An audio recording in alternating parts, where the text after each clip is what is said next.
Hi guys, if you're someone that struggles with acid reflux, GERD, or you have a hiatus hernia, you know how painful and uncomfortable the symptoms are. Mastering your self-awareness is really important if you want to get on top of those symptoms. So in this video, I'm just going to explain to you what self-awareness is, how it relates to acid reflux, and I'm going to give you a helpful, practical tool that you can use to track your reflux triggers and also help you form a better bond with your self-awareness. So what is self-awareness? Self-awareness is the understanding and realizing your thoughts, your emotions, and your behaviors, and how they affect you and everyone around you. So when it comes to reflux, self-awareness is important because it helps you realize your triggers. And by doing that, you have options. You can either try and avoid them, you can diminish them, or you can just deal with them differently. So I'll tell you a little bit about my experience and how I went about starting a journal. So I thought all my reflux was coming from my diet and diet alone. So I bought a book and I thought I'm going to start food journaling, and I'm going to write down every time I ate and if I got reflux, just to see exactly what foods I could digest well and certain foods obviously I couldn't. So this is how it went. I would write, for breakfast I had oats with banana and yogurt, and I had medium reflux, give it a 6 out of 10. For lunch I had French fries, I had really bad reflux, 8 out of 10.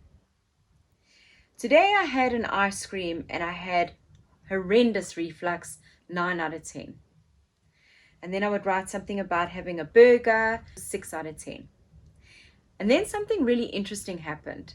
I wrote in the journal, had a burger for lunch with French fries and had an ice cream afterwards and had no reflux, 0 out of 10. And then it kind of disproved sort of my theory that it's all food related.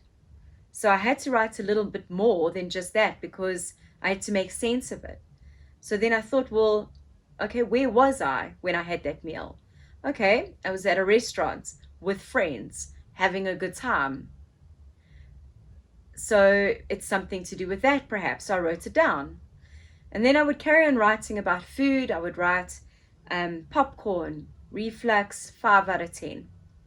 Ate popcorn again, reflux, 8 out of 10.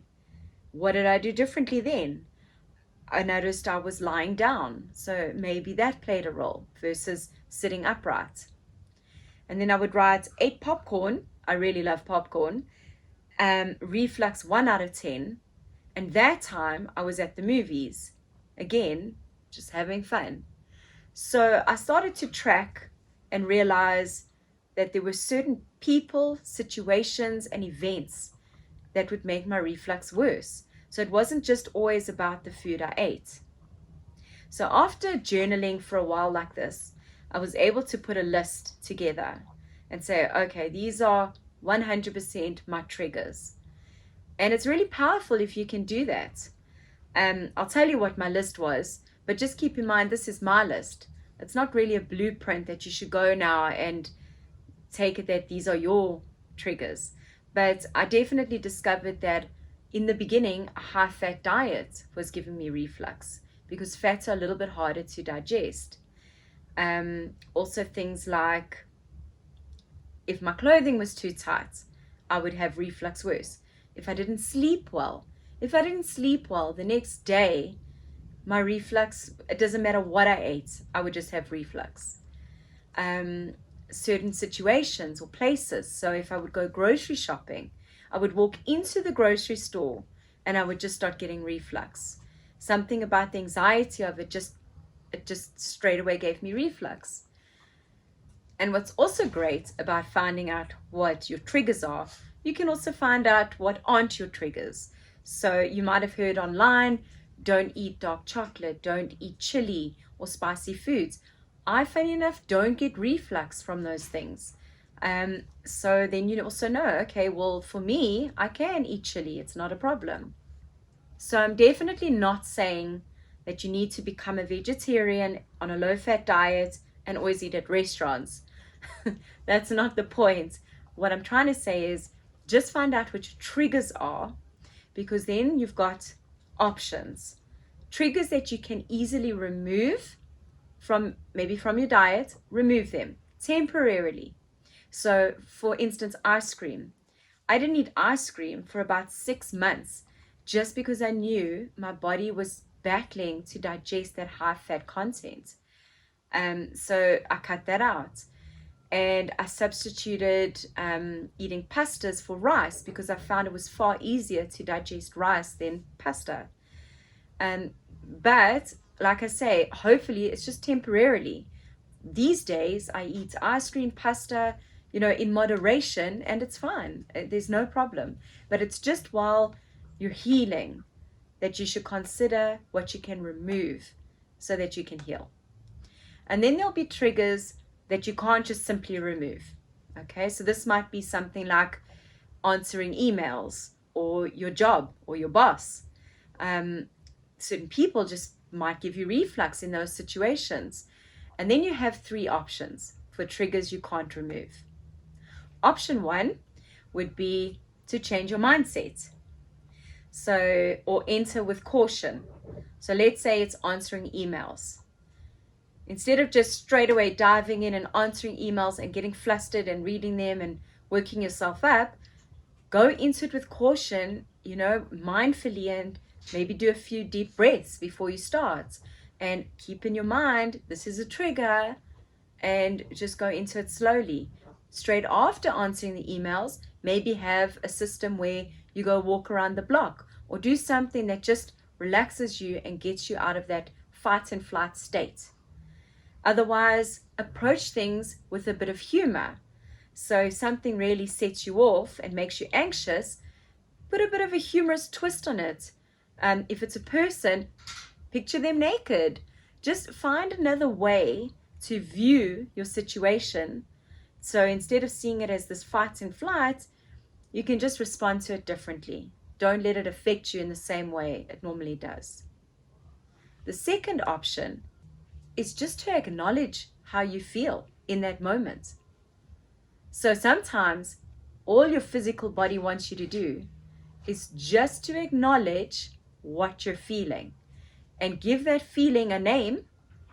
Say it out loud to yourself. I am feeling ashamed, or I am feeling vulnerable. And just releasing it and realizing it is half of the healing. So how I can sort of put this into perspective for you is that if you're in a fight with someone, so you and a friend are arguing, and you're putting your points out and they're putting their points out, and you're shouting at each other, and then finally your friend goes, okay, I'm sorry, you were right, I'm wrong, I'm really sorry, I shouldn't have done that. Just hearing your friend say those words, you feel 98% better. So they've still done something that upset you, but somehow you feel much better. And that is the same thing as acknowledging your feelings. It's like an internal fight you're having with yourself, and your intuition and your unconscious is just saying, just acknowledge, just say it, just say what you're feeling, and just do that. And in that moment, just sit with that feeling, and then just be okay with it, and it will pass. Instead of trying to ignore it and stuff it away and thinking that's the right thing to do, because it isn't really. It's permanently just going to be there. Bring it up, bring it forward, acknowledge it, and then move on. Try it. It actually works. And then the third way to deal with a trigger that you really don't think you can remove is to remove it. So what I mean by that is sometimes we think we can't do with something when in reality you can. So maybe it's a job that you actually, your career that you're really miserable in, and you know that, but you bitch about it all the time. Maybe it's time to consider other options, and it might take some courage, some courageous action. But if you're sitting with reflux, let's be honest, it's probably not the only thing wrong right now. You might have a few other telltale signs that you are not aligned with who you are or your beliefs. So yeah, you might have to take a deep, long, hard look at yourself and say, well, what's going on here? What am I ignoring? What am I suppressing? What can I really look at in my life that needs to be changed? Start journaling. It can be a notepad like this, or you can do an app on your phone. Just type in on an app store, symptom tracker or diary or journaling, and start tracking and find out your triggers and be brave, and if you can, remove them, and if not, work around them, and let's start to heal. So if you haven't already, please check out my first two videos on having a hiatus hernia. So this is step 3, and I'm hoping that I do many more steps just to help you guys progress and get through this thing. Also, please just give me a thumbs up, and if you can, subscribe so you don't miss out on more steps and more on the journey.